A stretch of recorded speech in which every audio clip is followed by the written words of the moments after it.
Good morning, YouTube. I want to come at you with a little different video today. One of the questions was asked in the groups about an upcoming recession and how can we protect ourselves through that.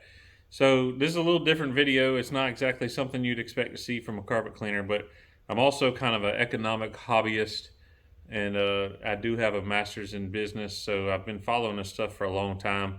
And it's scary when you come up to these, especially when most of us were around for the huge economic downturn caused by the housing crisis in 2008, 2009. But hopefully, I can alleviate some fears and maybe help set you up to come out of this looming recession in even better shape than you went in. So first off, what is a recession?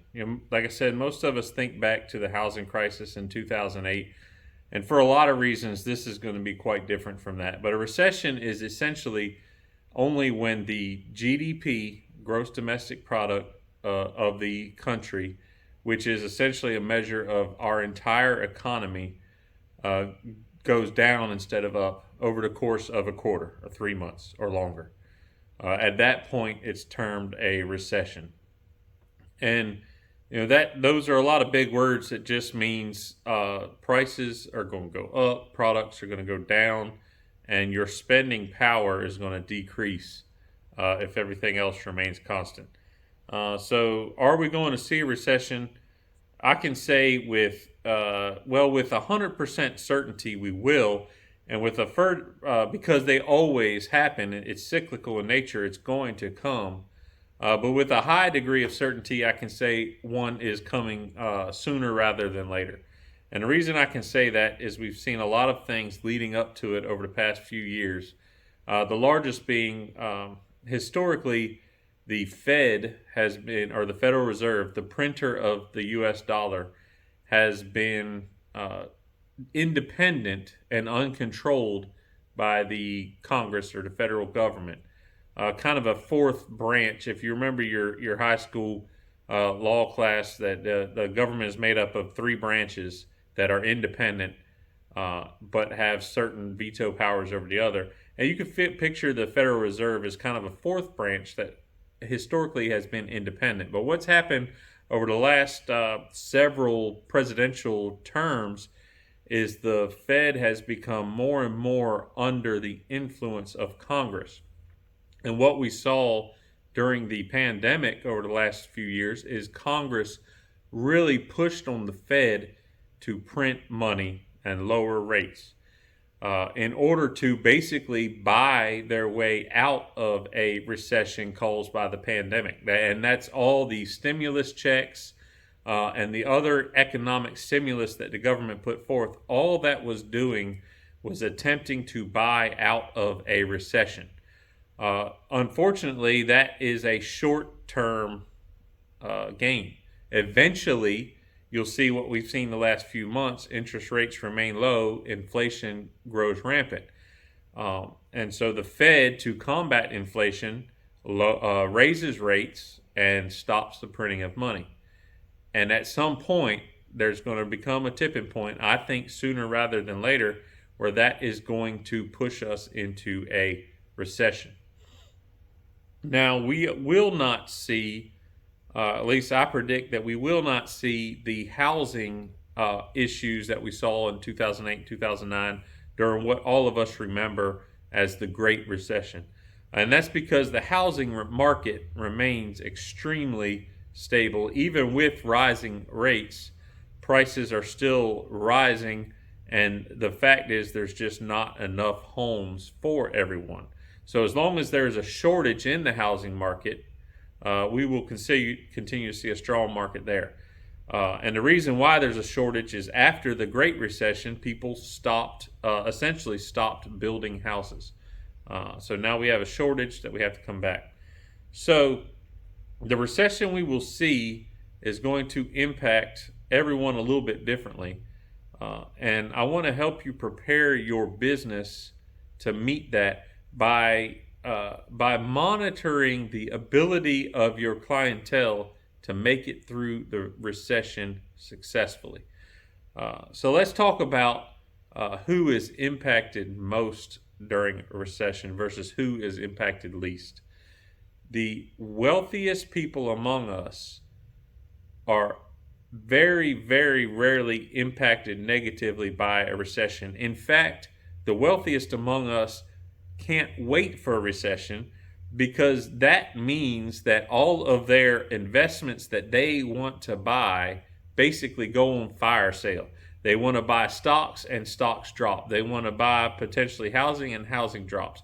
Everything they want to buy for their investment portfolio goes on sale. So they can't wait for a recession to occur because when we come out of recession, they're going to be that much wealthier. So the number one clients that you really want to look for during a recession or coming into a recession are those that are recession proof. And that's those who have enough income that they will rarely be affected.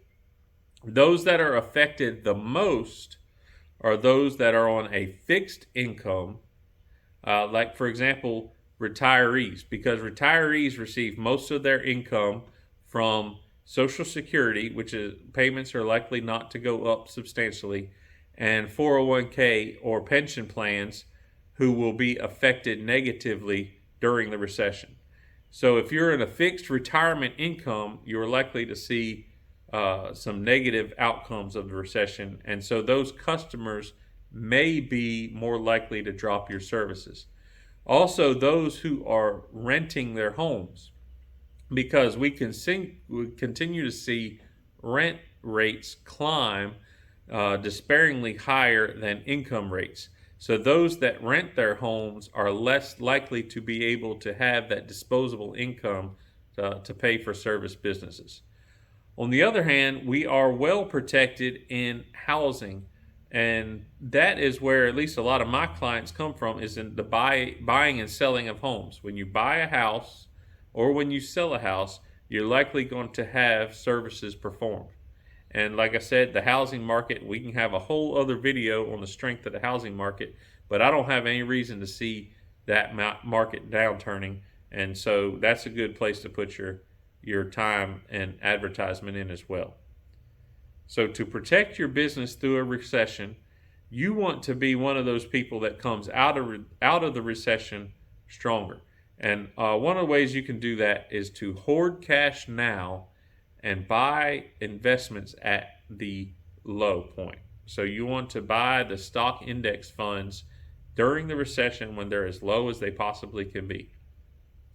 Another good way to protect yourself is to, at least right now, do not take on debt, because your income is going to decrease and you don't want to have your cost remain the same. You want to get your cost as low as possible.